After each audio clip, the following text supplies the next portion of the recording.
how's everyone doing? Today I thought we would do a nice, relaxing dashboard customization video. I'm going to make this in the style of my favourite videos, and that is kind of an ASMR relaxing type thing. I'm going to talk you through my process, how I like to set my dashboards up, and kind of how I approach these projects creatively, because I know a couple of people are interested in how I come to these designs. So these are the magazines we're going to be using today, all of my favourites. Number one favourite, of course, being Rock and Roll Bride, because it's got everything you need for the type of scrapbooking that I like to do. And these are the dashboards that we're going to be working on today. So this is the one that I'm currently on. This is March's dashboard, and February here, and January. So you can see that each one has its own unique kind of flavour and style. I do really like to change it up, and I kind of like to strike the mood for the month and the season. So I'm kind of wondering how May's going to feel. So this is what the dashboards look like when they're plain, before I've had my wicked way with them. I'll leave a link for where you can find those in the comments below. I just buy them on Etsy, and I like to customize them because I've got quite specific requirements from my monthly dashboards. So I start by using these plain stickers from WH Smith to block out large sections of the to-do list, and that's just because I don't have that many monthly chores to do. All of that space is wasted, so I have I've reassigned it. And I do that with these big white stickers here. I stick them down and use my craft knife to cut them to size.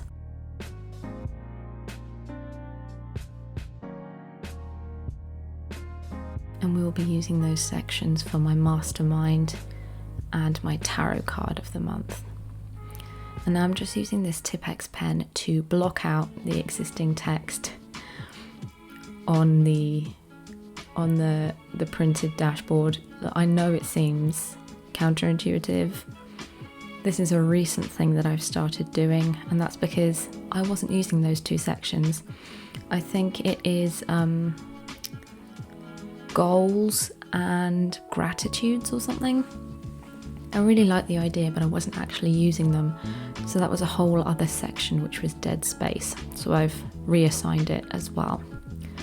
I like to use my label maker to label the month. It's just really fun. Okay, so you'll see here, books read instead of goals. And this section is going to be the full moon of the month, which is the flower moon in May. And then I write out 3 things that the flower moon corresponds to, the types of magic, the types of kind of things that you'll be going through in that full moon, so that if I'm planning any magic, I can kind of see which magic is most appropriate for that particular moon phase. It looks like quite a spicy one in May, actually. Really good for career magic.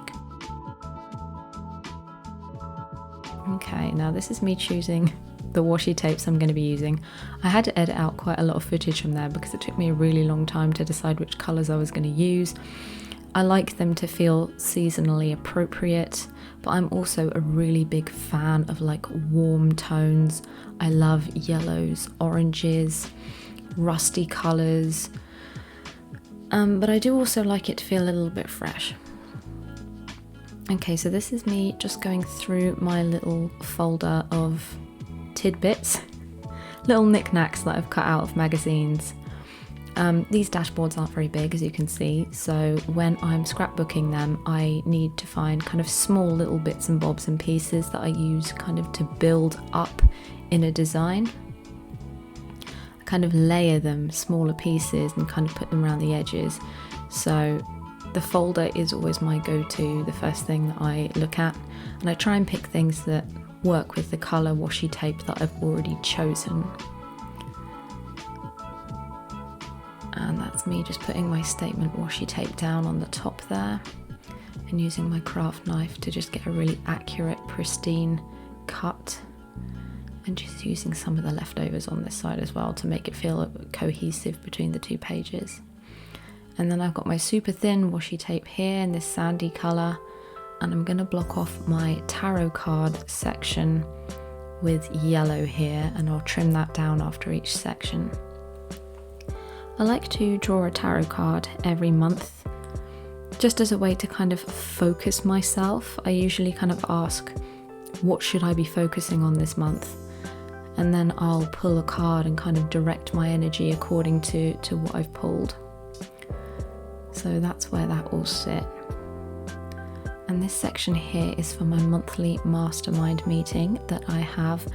It's kind of like just a bunch of us freelancers. There's 5 of us in this particular group, and we hop on a Zoom call once a month and we discuss one good thing that's happened to us, one bad thing that's happened, and then we set ourselves a little challenge every month. So I like to keep note of mine here in my monthly dashboard, so I'm not leafing around trying to find the information that I need when I'm on the call. It's there in front of me. And this is me just taking my little tidbits and trying them on for size, seeing what looks good colour-wise, seeing how the various shapes fit into the design. Now this piece of washi tape seemed pretty intuitive. I wanted to get some greens, some kind of florals in here, so I stuck these 2 pieces down straight away. I kind of was confident that I wanted those, and they're nice because they're quite sheer, so they don't block off a lot of space, but they still give you colour and texture in the design, which I really like. These earrings are really great as well because they've got that green and gold. So I'm just going to cut out one of these earrings and see where that might fit. Probably definitely going to use that though, it looks quite nice up there. Also got that little snake portrait, which I think looks quite good. I think I used one of those in my March dashboard as well. So now it's time for me to pop away anything I didn't use and get my magazines out to start trawling for other things. I am just taking a minute to go through my folder of samples just to make sure there's nothing in here. Love those. Nothing in here that I can use. I save like scraps of fabric or scraps of colour to use as backgrounds or texture. So it's just good to look there first. This is a layout from Witchology magazine, from the winter issue, I think. And this particular artist works a lot with serpents, and I just love her artwork.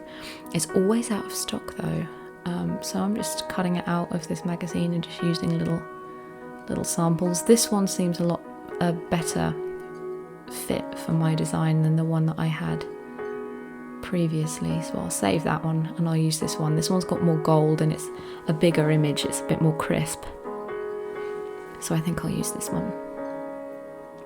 Rock and Roll Bride. And already we found a gem, literally. I always like to check over leaf before I cut anything out because you don't want to cut through something even better on the other side of the page. So I always just have a little look before I cut anything out. And I just love this magazine because you've got a fantastic mixture of colours, textures, real nice small little pieces. I like to use a lot of natural imagery like opulent flower displays and greenery mixed in with jewels and baubles and really pretty treasures, and then kind of fun pop culture mixed in with that. And Rock and Roll Bride is like a scrapbooker's dream. I was actually subscribed to them for a while, but I had to cancel my subscription because I wasn't getting through the magazines quickly enough, and they just kept coming every month. I was like, I haven't even used half of the imagery in the last magazine yet, so I don't like to be wasteful. I can keep magazines for several years. The ones that I'm using in this particular video, I've had them for a couple of years. Fun story about the model on the cover of this gothic issue. I met her on a music video shoot a couple of months ago, and I recognised her from the cover of this magazine, and I was like, did you do the gothic issue of Rock and Roll Bride? And she was like, yes, I did. And I was like, oh, holy shit, like, that was a really great shoot, really beautiful. And then I was like, I look at your picture at least once a month, and I forgot to give context, like, because I use the magazines for scrapbooking. Instead, it just sounded like I was a creep that just got her picture out once a month. And, you know, I rushed to give context afterwards, but it was a little bit late, and I made it weird. Anyway, her name's Nan. She's really nice. Fucking stunning. Absolutely stunning.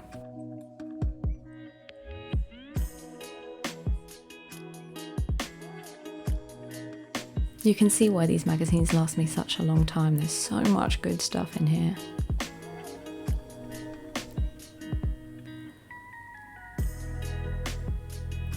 That little finger drum is me getting excited. Checking over leaf again, as always, and chopping out this flower. I'm noticing that this design, you know, we've got some gems, we've got some artwork, what we need now is some greenery to kind of bring it to life and give it a bit more texture. So I'm just searching through here to see if I can find anything else that's going to work, because we need a bit more green on this, I think. But this rose is perfect. It's nice and big, so it can sit in the corner, and it's kind of like a nice fresh, like creamy butter colour, so that will work nicely with the yellow that we've got in the design. And if I ever find a little piece like this and I cut it out and, you know, I try to position it and it's not quite right, I will pop it in that tiny little folder that you saw at the start of the video and save it for another time. Sometimes it goes like that. You collect a lot of pieces, you cut them all out, you try to lay them out in a style and it just doesn't work, which is what most of those pieces are actually. And for this bit I've decided to keep the blue flowers on as well, because we've got blue in that top piece of washi tape. It's got blue in the design, so I thought I'd keep those blue flowers to bring some of that blue colour down to the bottom as well as the green.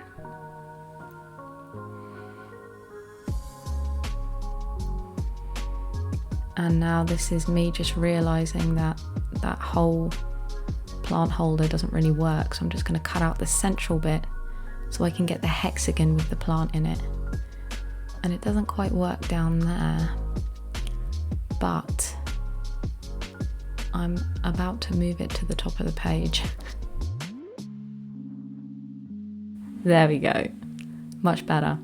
And it works nicely as well because that washi tape that we've used at the top is full of kind of hexagons and straight lines, so putting that little pentagon, is it a pentagon? Putting that with that design, you know, all the lines match up and it's quite nice. This is my old fail-safe. It's a Vogue from maybe 3 years ago. Still so much life left in it. Look at all of these fabrics and colours and textures. My God, it's just...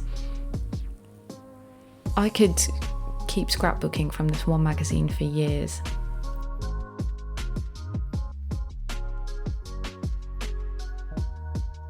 And here we go. There's this Aspinall advert had a lot of flowers at the bottom, so I've decided just to rip a section off of this and use it to put some green texture just underneath this rose, because otherwise it's just kind of a little bit hard edged, and I don't like any hard edges or just kind of things just stuck down flat, you know. And that's part of the reason why I like this kind of technique of ripping strips, because you get the soft feathered edge of the rip, and it works really nicely, I think, to kind of put behind things or to soften the things that you're trying to stick down. Even when I'm using block colours from magazines as a background for things, I still rip it and I layer up several different backgrounds of different textures, and I make sure that the ripped edges are kind of visible, and it gives a really nice kind of layered, textured look to the scrapbook rather than just having loads of hard edges everywhere. And here we go, just sticking all of this down. It's nice to have this looking full and exciting, but also you need enough room to actually write in that little box. And I'm just putting a bit more green over here because this left-hand page is a bit divorced from the other side. So I've tried to carry a little bit of it over and just sticking down any errant edges that pop up. There's nothing worse than having those bits fold back and it kind of ruins the design. And I'm filling in the gap there with just some decorative dots. Choosing a highlighter. Got to be green, hasn't it? And then I highlight these titles here just to make them stand out. I'm the kind of person that something about using colour and colour coding things really helps me to see them properly. I colour code all of my notes, all of my brainstorms, my Trello board. I love a bit of colour coding. I'm just going to bring some yellow onto this section as well. And I just go over the top of the lines of the biro that I did. Ta-da! And now I'm just going to pop it back into my Filofax.